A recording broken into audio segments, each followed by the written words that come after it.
Hello, everybody. You're listening to Startup Secrets for Entrepreneurs, and I'm your host, Shelby Oleschlager. Our mission here is to help entrepreneurs make a difference and navigate the messy world of startup or relaunch. Join me today where we dig deep with our guests to give you the best concepts and strategies to fast track your business. Today, our special guest is Mick Smith. So Mick, thank you so much for joining us today. And to get started, please tell us a little bit about who you are and what you do. Sure. Okay. Thanks for having me on the show. Yeah, it's Mick like Jagger, except he makes more money. So yeah, I have a podcast, a Doctor of Digital podcast. I also have a digital marketing agency. I'm a voice talent, so I do audio books, commercials, narratives, things like that. And I also came out, and this is actually now the first day, my new novel is going to be available on Amazon. So Burning America in the Best Interest of the Children is the name of the novel. And who knows, I may have some other things to follow up from that as well. Perfect. That's awesome. And I like the idea of just having it sounds like you have a bunch of stuff going on. And I think a lot of entrepreneurs find that, they're trying to build a bunch of different outlets. So tell us a little bit about how you got started. What was your first piece to building your business? Yeah, it's an excellent question. So in 94, I did what I thought was going to be my career. I was a stand-up professor, liberal arts, what have you. And I did love it. I really enjoyed it. But I really understood that the internet was going to be this really big thing and it could possibly apply to education. So for about 4 years, I was putting up distance learning courses before the day when they had LMSs, learning management systems. But I realized that after several years of doing this and there were no experts, I said, and looked at in the mirror and I said, I think you're an expert now because there is no certification, there's no degrees in it and what have you.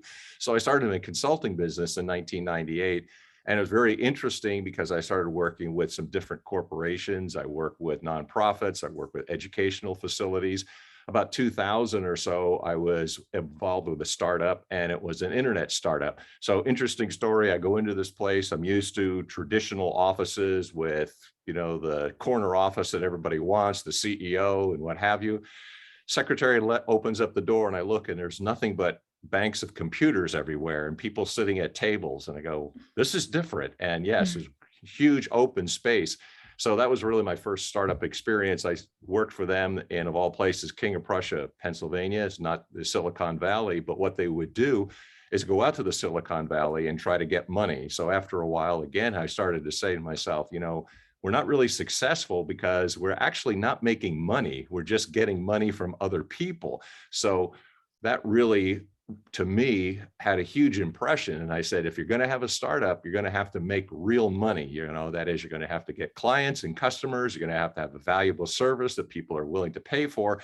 So I think that really got me going and thinking about how to get a startup off the ground and actually make it successful to do that. So from there, I really started working with some other agencies, digital marketing and what have you to do that. And I always would say something like that. If you're not comfortable with sales, with a lot of people are, but if your marketing is good, you don't have to hard sell and you don't have to do that selling where you're convincing people. It's just people will know and recognize it. So that's why I got really interested in the digital marketing component. That's awesome. So with that, just that beginning, has there been any main things that you've learned that really apply to most of these startups that they could start doing now to really help, get those clients and make those sales? I do think so. And it's one of the things when I would say the marketing aspect. So when you're involved with a startup, you're thinking about the product, you're thinking about getting the right staff, you're thinking about getting all the things that you need because you are just starting. However, it's what I would say that if you have something that's valuable, you've really got to be solving a problem. And that's where the marketing comes in, because I know a lot of startups will say, well, down the road, we'll start marketing this. But well, be careful with that, because if you've got a great product, which a lot of startups do, they're bright idea, they're hardworking people, they're really intelligent. But if you don't tell people, then you're going to fall flat on your face. And that's why I would say, going back to my startup experience and my first one, I learned a lot. I said, from the very beginning, you've got to make some money. You've got to, Mm. it's got to be lucrative, and you've got to get your message out there, because you can have the greatest product in the world, but if no one knows about it, no one is going to purchase it, and you're not going to have a viable business. So I would always say, try to think of that first of all, and think how and what way you can market. So for myself, there are about 8 different tracks that I'd said, if you think of a subway system, that's kind of the analogy. If you take one of those tracks and it's like a subway, okay, go here and go here, go here. And that's usually how a startup can be successful from the very beginning. Can you give us an example of that track? Sure, I can give you Okay. all 8 of them, because I'm Okay. so glad you asked. So if you think of the subway analogy, we actually have a Mm. graphic, and I could show you that, but there's 8 tracks. So paid search is one, mobile is another, analytics another, email, CRM, adaptive SEO, social audio, inbound marketing, website. So of those 8 different tracks, what a startup can do is to find what would be the most crucial. So typically, if they are starting, nobody knows who they are, start with a website. If you do have a website, but it's not developed, well, then think about something like adaptive SEO. So in other words, this is a process that I go Mm. through with my clients and potential clients, because I'm saying, I'm the strategist here. And what I'm going to do is, I'm that outside person who's going to consult and not tell you what to do with your business. But if I understand it, then I can be that trusted advisor who can say, these are one of the ways that you should go. If you're a mobile-based business, well, then obviously go to mobile and develop on mobile. And if you need analytics because you don't know who's coming to your site and who's attracted to it, go the analytic. So depending on what of those 8 tracks would be most helpful, I think this is where we strategize and we start sitting down and understanding the business and understanding who their model is. So we might have a persona. It's a typical thing. Who's your persona? Like, Mm. if you're trying to sell something, well, I want to sell to everybody. Well, sure, but you're also going to lose a lot and burn a lot of cash, because you might be marketing to people who are not interested in your product or service anyway. So you'll want to try to get a persona and get an idea of who it is that you're trying to appeal to, and then target those individuals, let's say with paid search. Mm. Yeah, that makes a lot of sense. And I think there is so much value in just that persona. And you mentioned these strategies and how helpful they are. And I think the first one is kind of knowing your buyer persona. Can we talk a little bit about some of these other strategies that you like to walk through with your customer or your clients to really get them to be seen? Yeah, and I think if you look at the ones that would be most helpful, would one of those tracks are the ones that we would initially say. If you have a database, okay, well, then you might be able to take a look at your analytics, your Mm. ERM and your CRM and your email package. And then there are some that don't, but from the very beginning, those are things that you should do. So you should start collecting email addresses, and it's a free giveaway or something like that, have some CTA, a call to action, allow them to know a little bit of what you do, give them something free, capture the email address, then start building up as an email list. And then you can say, target them and remarket to them. So there are ways in which you can start to involve people. So sometimes the numbers are not all that large, and that's what's surprising. But if you get enough people who are really interested in what you do, then you're going to be successful, but it's got to get you off the ground. Social audio, just look at another track. So there are some companies that don't think about social audio, but if you think about video, or if you think about some other way to get your audience attracted to what you do, social audio and social media are really hot prospects. Video is very effective. They don't have to be sophisticated. They don't have to be professional. Sometimes behind the scenes are really interesting to people. When I gave you the example earlier, first startup that I saw, just seeing the office setting, made a huge impression on my mind. And if people get the behind the scenes, I know a guy that I work with that will take people in his car and they're talking about their business in their car.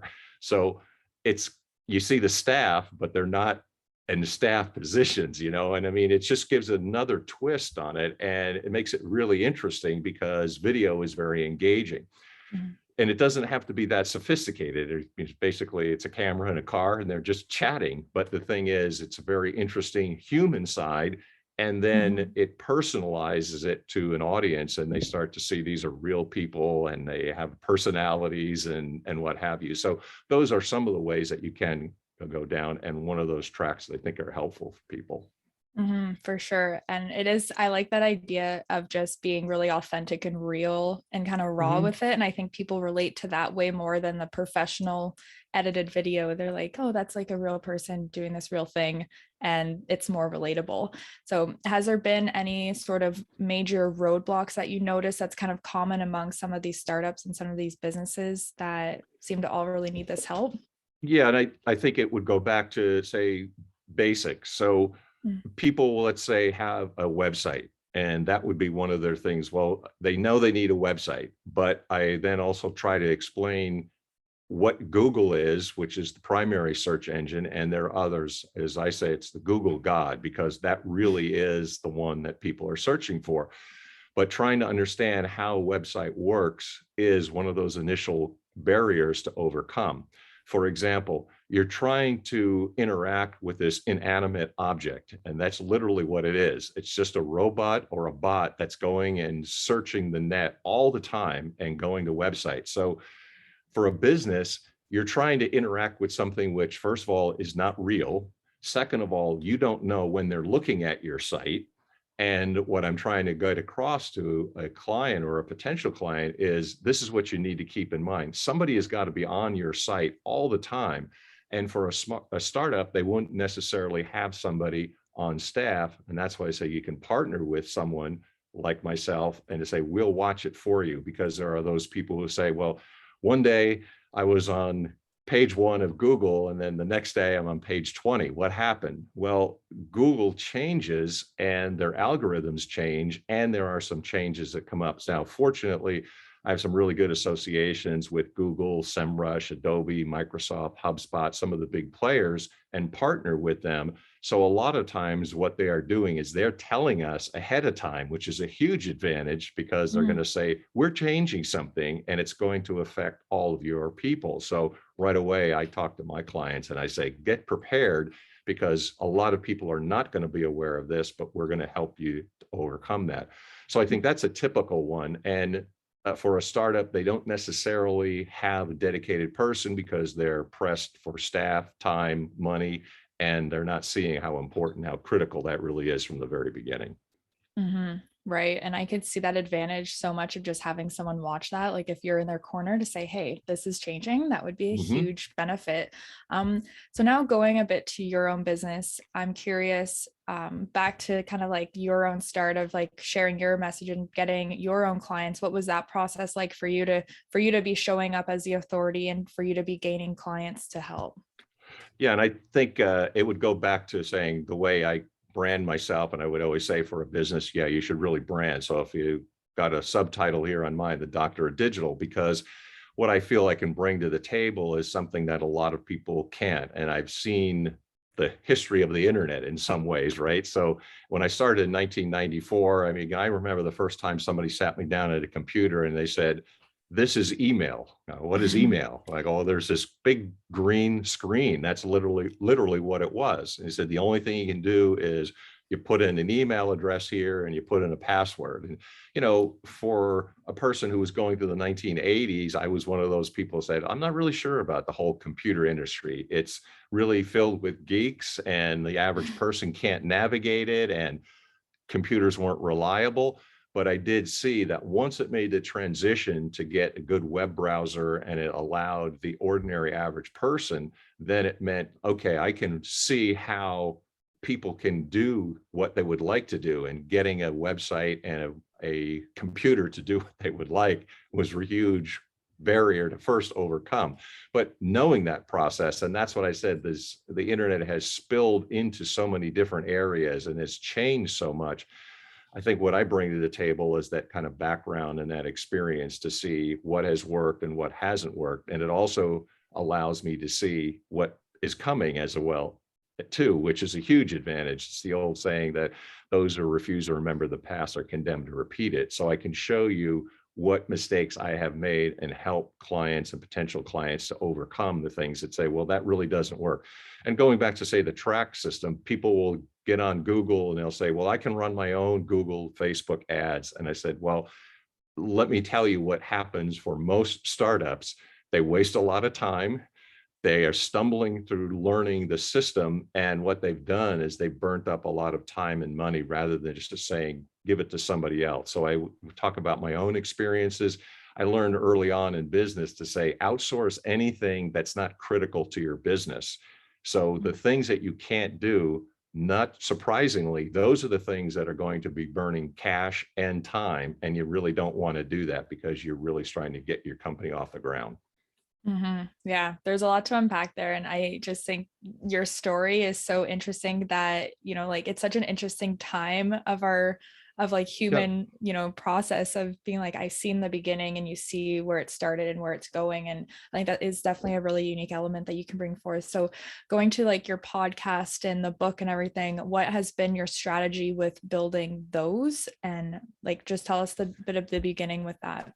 Yeah, and I think what I would do is to say podcasting is really interesting. I mean, I would just make a general blanket statement. I think every business owner, every CEO should podcast. I said, one of the things that are great about podcasting is the fact that, if you've got one of these things, a microphone, and you've got a voice, well, most people have a voice and everybody can get a hold of a microphone. But what it does is it gives you a voice, literally a voice, to get your message out there. Podcasting has really grown pretty dramatically, especially with the pandemic. People were at home, people were in their cars, they were not necessarily in an office, and they started listening to more. Well, you can capture that audience and you can get your message out there. So when I started the podcast, I think also finding a unique angle. Mine is the fact that I deal with CEOs, business leaders who are trying to grow their business using social audio. When I look at what the future of the internet is, because like I say, look at the past, I look where it's going, there are all kinds of those major players out there that are moving into audio and they're seeing the possibilities of it. So in YouTube and Twitter and Facebook and a lot of the social media companies have realized that with Alexa and Google Voice and things like that, you've also now got an audio component. So if someone is searching, for example, rather than typing in a Google search, tell me where I feel like having a Mexican restaurant, where is it? Well, how would you like a voice to say, well, go down 2 blocks, turn left, and there is the person who is marketing. It's there, that's what pops up. And having that sort of interactivity through an audio version is really helpful for people. So that my podcast was, again, I'm going to build out my business in some audio way. It ties into the fact that I'm also a voice talent. And so I do audio books, and then having a book as well with a novel. Again, it's all kind of building into a business that you can see various components. And if I were talking to CEOs or business leaders, if they've got a good story, again, tell us a story. And the way that you can get your message out is multi-channel, and everybody should be doing multi-channel marketing. So it might be a website, but it also might be in a podcast. It might be in a book. It might be in an audio form. There are ways of multi-channel, and thinking about trying to work with a client. This is something that we do during the discovery process, because I'm trying to figure out, you wouldn't necessarily try to do everything. So if you're appealing to an older crowd, you wouldn't necessarily market on TikTok, but if you have a younger audience, yes, Instagram, TikTok come to mind. If you're dealing with a professional audience, well, then you want to consider LinkedIn, because social media is geared to some certain demographics. And if that fits the demographic of who you're trying to hit, then that's who you want to market with. For sure. And I just like that idea of the multi-channel and knowing where you're, and it goes even the whole full circle of knowing the persona that you're attracting and knowing where you should be trying to be seen. You brought up your book, which I think a lot of entrepreneurs, I think I saw the statistic that 80% of entrepreneurs want to write a book, but obviously that many probably don't follow through with it. So talk a little bit about that process of your book, where the idea came from and how it went about. Yeah, and I think this one was that it's a novel, so it's fiction. However, it's based on some real things and real events, and that's what the inspiration was. So I think anybody who writes fiction has got to have some kind of life experiences. So this is Burning America in the best interest of the children. And I would also encourage business owners to do something like that, because if they have a story, and it's an interesting and compelling story, that too is a real hook. Now, this can also spill over, as I did, say, in voice talent, but then you start having a book to do what? Well, go to be a speaker, go to be a panelist.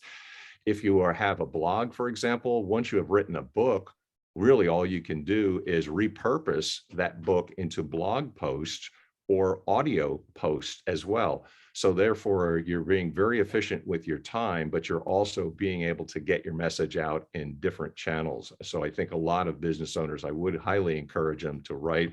I'm an academic, I always say recovering academic, but if they want to work with somebody because they need a ghostwriter, sure, then I can help them out in that as well, because I can record it as a voice talent, but I can also edit as well too, and help them on the editing side and the presentation side, because not necessarily the person has an academic background, but if they've got a good story, that's the passion that they can bring. And that's the story that you really want to get out, and people will respond to that. And then you have an audience, and you have an audience into other areas as well.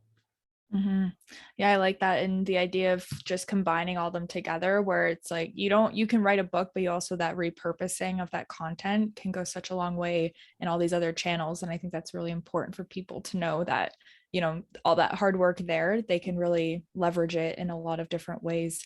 So I'm curious now, you just mentioned that you're able to help with voiceover and the ghostwriting. So with your business, who really is that ideal client that you are after? Like, is it more writers or just startups? What would you say?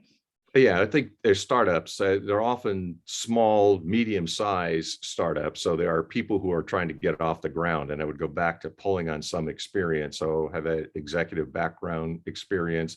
I've been a campus dean. I've done things where I understand certainly the staffing and how critical it is to get the right people, especially now post-pandemic. A lot of people don't want to come back to work. People were getting money for staying at home. So, I mean, those are challenges that I can also assist them with as well, too. But also being able to manage a crew and help them. And this is why it's a primary thing that I can do for a lot of people, is being that outside trusted advisor. I've also found a lot of CEOs or business leaders with this expression, it's lonely at the top.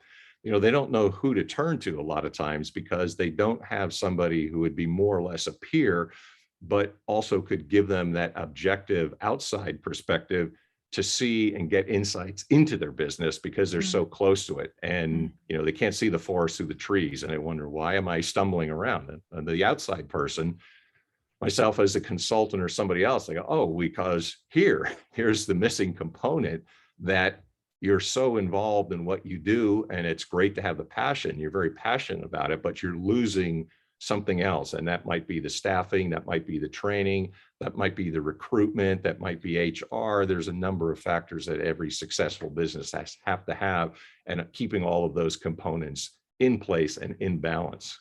Mm-hmm. And I think it's so true, just what you said, when you're so up close to it, you're often blinded by a lot of things. And I think it is so important to have that outside to say, hey, you're stumbling through this, you can't see it. And yeah, I think that is so crucial to have that type of perspective in your corner. So for people listening that resonate with your messages and they want to learn more, where can they find you? Yeah, sure. It's fairly easy. So you get a hold of me fairly direct. It's Mick as in Jagger, except he makes more money. Mick.Smith@wsiworld.com. And also feel free to check out the Doctor of Digital podcast. So I'm on all the major services. It's easy to find, but just Doctor of Digital. And then also interview CEOs. So if anybody's interested in getting their message out, I'd be more than happy to talk to them as well, because I think talking to other CEOs about their business and their interesting story, that's who I interview on my podcast as well. And of course, they want to get a hold of the novel, Burning America, in the best interest of the children. That's awesome. Definitely have to check that book out. It sounds really interesting.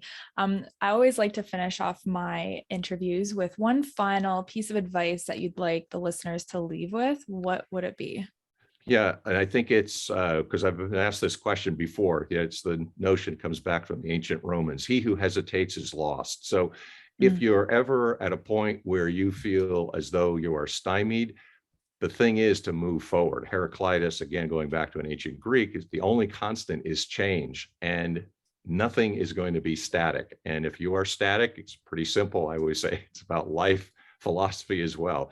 You move, you live, you stop, you die. So move and do something. And that's why I don't think you should be stymied. I think if you have an idea and gut says to move, go forward.